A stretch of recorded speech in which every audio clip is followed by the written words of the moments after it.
talking to Pam today regarding suicides. Do you want to expand on the subject, Pam? Yes, thank you. The other day I read the paper, the local paper, about a young lady that had lost a child to suicide. And it's the worst thing in the world because you don't feel like there's any answer. So I'm going to tell you a little bit about myself, which gives me the right to explain about suicides, what happens to them and why they do it. A long time ago, I tried to commit suicide, and thank the good Lord I was saved. I literally believed that I touched the other side and was told to come back. It's a true story that really did happen. But the thing I'm getting to most is because I've had that experience, I've done that and I've been there. I feel that it gives me the right to talk to people about their loved ones. We ask all the time why. There's no reason why. It's not that they want to hurt anybody or they want to get vengeance on anybody or whatever. It's just, I'll explain about my part, then maybe it will help. I was 28 at the time, and no matter how many people came into my life and how much I searched for something, there was always something missing, and I can't explain it today.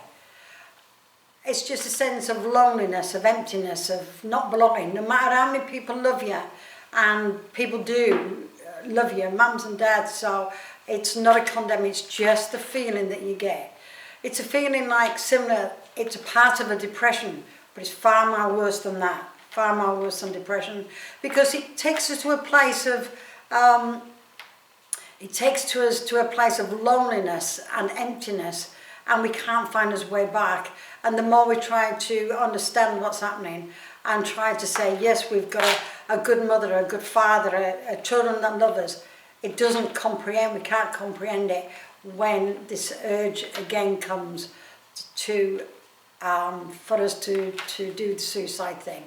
It doesn't matter whether our people commit suicide, it's always the same feeling.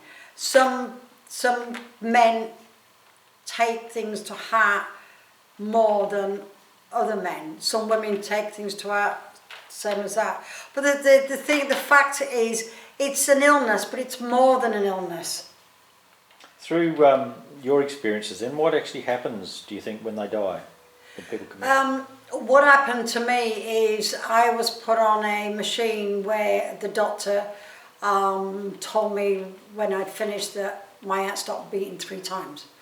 When I had the second experience, because that was the longest one, I felt like it was a beautiful feeling, and there's no way in this world I can explain.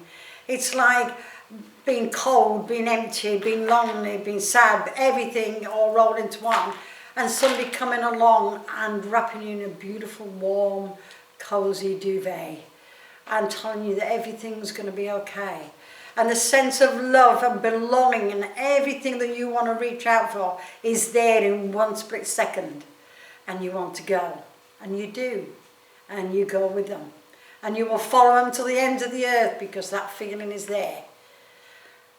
And once you get there, then it's like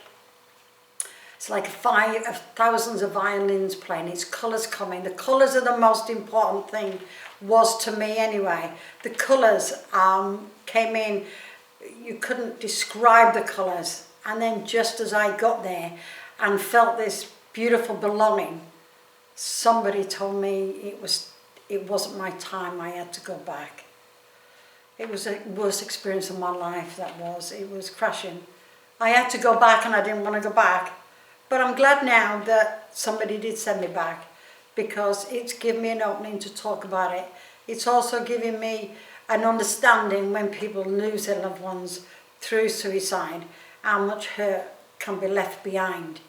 But we don't think about that when the depression sets in. It's not that we stop loving them.